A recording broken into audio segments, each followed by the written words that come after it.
رمضان میں ہے، آپ نے اپنی باڈی کی حفاظت کیسے کرنی ہے؟ چونکہ روزوں میں تو ویسے ہی جتنی بھی بیماریاں ہوتی ہیں یہ کہا جاتا ہے کہ روزہ رکھنے سے وہ دور ہو جاتی ہیں، ختم ہو جاتی ہیں۔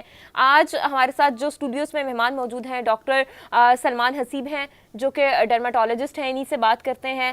ڈاکٹر صاحب بہت شکریہ، آپ اپنا قیمتی وقت دیا۔ چونکہ رمضان میں ہم بڑی فرائیڈ چیزیں کھاتے ہیں اور انہیلدی فوڈ بھی کھایا جاتا ہے، تو اس کے حوالے سے یہ بتائیے گا کہ سب سے پہلے ڈائٹ ہم نے اپنی کون سی اچھی رکھنی ہے؟ کیا افطار کے ٹائم پہ ہم نے کھانا ہے؟ کیونکہ سارا دن پیٹ ہمارا خالی رہتا ہے اور ایک دم سے ہم پھر فرائیڈ چیزیں کھانا شروع کر دیتے ہیں، تو کیا کہیں گے اس کے بارے میں؟ بسم اللہ الرحمن الرحیم۔ سب سے امپورٹنٹ یہ ہے کہ رمضان جو ہے بیسیکلی 12 مہینوں میں ایک مہینہ رکھا ہی اس لیے گیا ہے کہ آپ کی جو لائف سٹائل ہے، جو آپ کی ڈائٹ ہے، جو آپ کی باڈی ہے، اس کو ریسیٹ کیا جائے۔ For the years and years جو ریسرچز ہوئیں، اور ہم بھی یہ دیکھ کے حیران رہ گئے، ہم کو بہت بڑے مولوی یا اسلامک نہیں ہیں، but when we saw all the researches were focusing on the good benefits of fasting.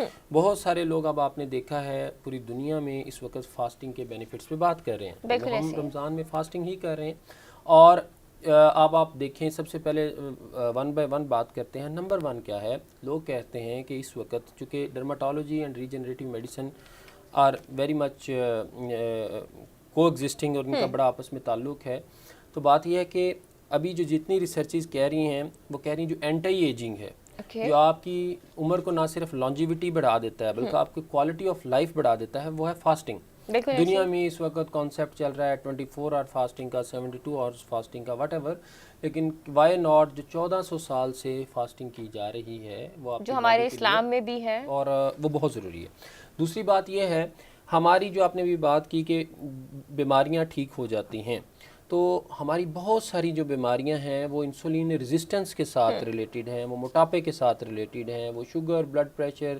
گردوں کے امراض، آنکھوں کے امراض، دل کے امراض۔ اس وقت پوری دنیا میں جو رائز ہے، جو بہت زیادہ بڑھ گیا ہے، وہ انسولین ریزسٹنس کے باعث ہونے والے جو میٹابولک سنڈروم ہیں، جو ہماری دوسری بیماریاں ہیں، تو اگر آپ وہ دیکھیں تو وہ ساری کی ساری انسولین ریزسٹنس لو کرنے کا سب سے اچھا طریقہ یہی ہے کہ فاسٹنگ۔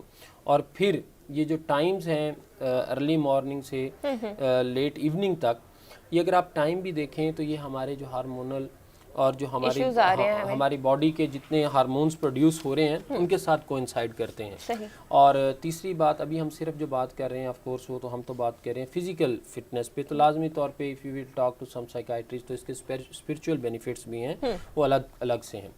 تو اب آپ بات یہ کر رہی تھی کہ تلی ہوئی چیزیں کھانی چاہیے کہ نہیں، تو دیکھیں یہ اللہ تعالیٰ نے جو نظام بنایا ہے، یہ بنایا ہی یہ ہے کہ سال میں ایک دفعہ آپ کو ریمائنڈر دیا جائے کہ اصل لائف سٹائل ہے کیا، آپ نے اٹھنا کتنے بجے ہے، آپ نے سونا کتنے بجے ہے۔ یہ نہ صرف ہماری عادات کو فکس کرنے کے لیے روٹین بھی سیٹ ہو جاتی ہے، بلکہ ہماری باڈی کو بھی فکس کرنے کے لیے۔ تو اسی میں اگر آپ شام کو مٹھائیاں کھانی شروع کر دیں گے، اگر آپ اس میں تلی ہوئی چیزیں، میں سمجھتا ہوں کہ بالکل غلط ہے۔